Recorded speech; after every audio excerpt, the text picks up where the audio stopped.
is Aidan, and this is my presentation, Skulls of These Nations. I enjoy topics that people aren't necessarily comfortable with, and opening people's eyes to what they try to avoid.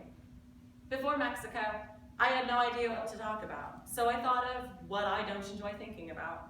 Chief among those was death, an inevitable reality. While in Mexico, I remembered an elementary school lesson about Day of the Dead, or Dia de los Muertos, and how it was a celebration of those who had passed. And I wondered, why didn't we have anything like this in the United States? I mean, sure, we have Memorial Day, but that's to honor the dead, not to celebrate them.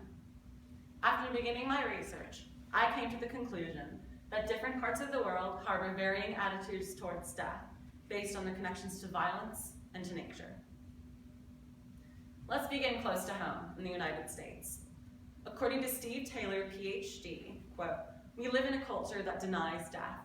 We're taught that death is something that we should shy away from and try to forget about. Why? I believe the answer lies in the United States' lack of chronic violence.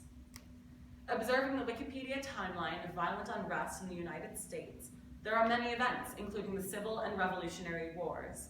However, other than those large battles, they are politically isolated and involving few people. Take, for example, the Jaybird-Woodpecker War of 1889.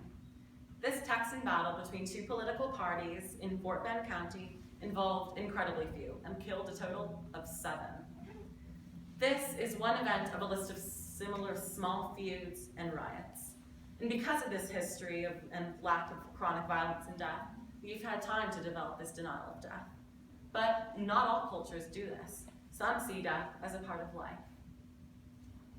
Latin America has a history of episodic violence, political, and social unrest. One example being the Dirty War in Argentina. During this time period, 10,000 to 30,000 people simply disappeared. These desaparecidos spoke out against the oppressive military-run government, and commonly, according to information at the Contemporary Art Museum of Oaxaca, Mexico, were dropped into the open ocean. Another example of political unrest would be the Mexican Porfiriato.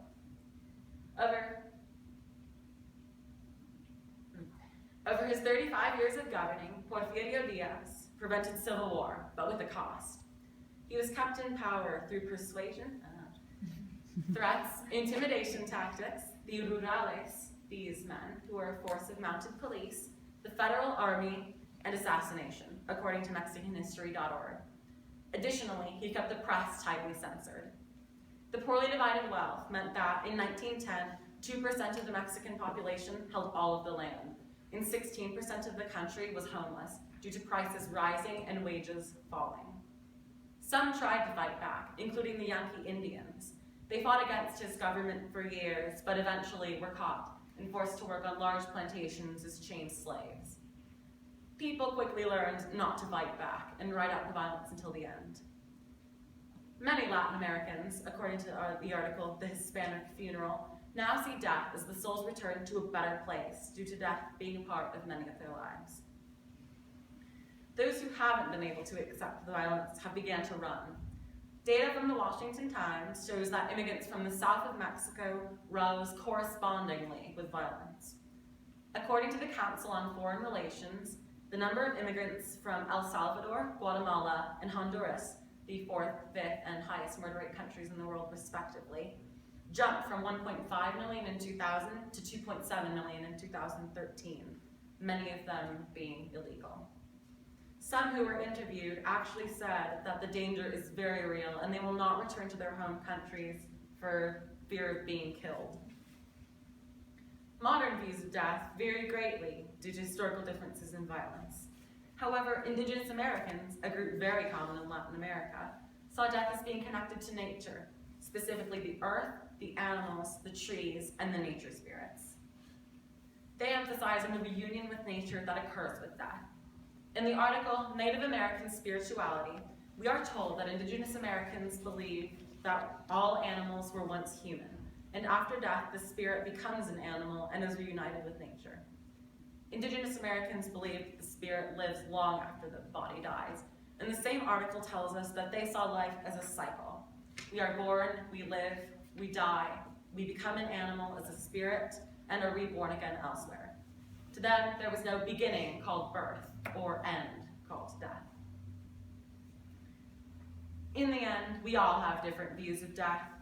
The United States' lack of chronic violence allows us to view death from a standpoint of denial.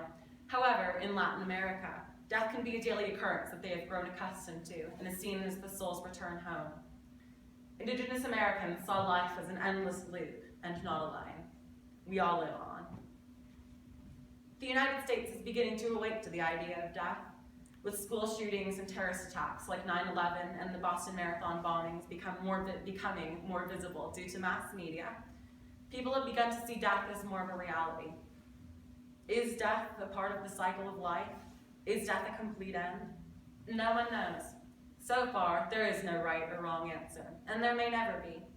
We all see death as a concept differently, and I have learned through this project that we are all entitled to what we believe. Our past plays a part, but our views of death can change at any moment. It's up to you to decide what you think. Thank you.